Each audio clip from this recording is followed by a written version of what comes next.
I'm so glad you mentioned our state legislature. They're actually having a special session right now. Most people don't even know about it. There's actually a lot of good they have been doing. They passed tax cuts. They got a stop to COVID mandates on government officials. But I think committee, I think it passed out of the House. But there is some bad stuff, unfortunately. The problem is and I thought of this, a Bible verse, watch out for false prophets that come to you in sheep's clothing, but inwardly are ferocious wolves. The Arkansas Republican Party has a lot of traitors and rhinos in its midst. Yep. We had a summer committee meeting where we tried to put someone named Sarah Dunklin as chair. She was very qualified, probably the most qualified to be chair. And instead, Sarah Huckabee Sanders and Chris Caldwell of Caldwell Consulting, as well as other of the consultant class, managed to put in another guy named Joseph Wood. He's not overall, he's a good guy, but he's not as qualified. Right. The worst thing is they sabotage the effort to keep Democrats from sabotaging our primaries. They voted down the attempt to do its own closed primary elections.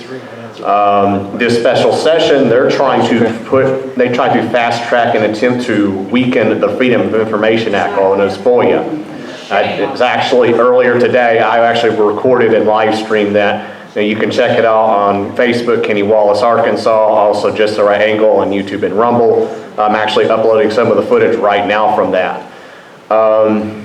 And so what I urge, I like this group. I also like Secure Arkansas, which has done a lot of good in fighting this. They're also one of the groups that have a problem with Convention of States. But I urge people to get involved in your local Republican county committee, find out who the rhinos are, vote them out. We've done it in Pulaski County, we've done it in Saline County, but there's a lot of counties that need to be fixed. We do need to set up, look for some candidates a primary, and kick out of office. We need poll workers, poll watchers. So I have a couple of comments about what you said, if that's okay. So absolutely. This kind of infighting in the Republican Party is happening all over the country. And it's worse in some states than others, but it's bad all over the country. I just came from Wyoming last week. It's that Republican Oh, Liz Cheney land.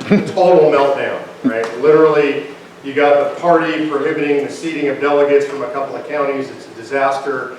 Here's what I'm going to counsel, which is we got to figure that out among ourselves, right? Because going to war inside the party is helping the Democrats.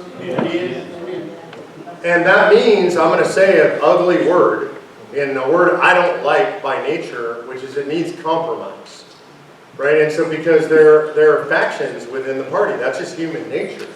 And what you get, and what it tends to be, is the big cities, even in the Republican Party, are going to be more liberal, right? They're going to be more centrist, maybe even a little bit left-leaning in the Republican Party.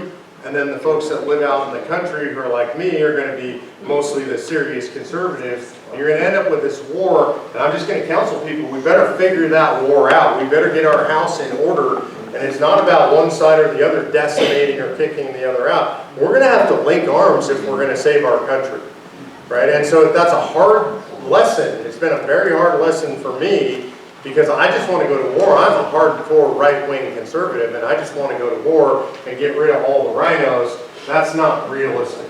So we're looking like we need to close out. Real quick, I want to do something. You don't mind just answer more questions?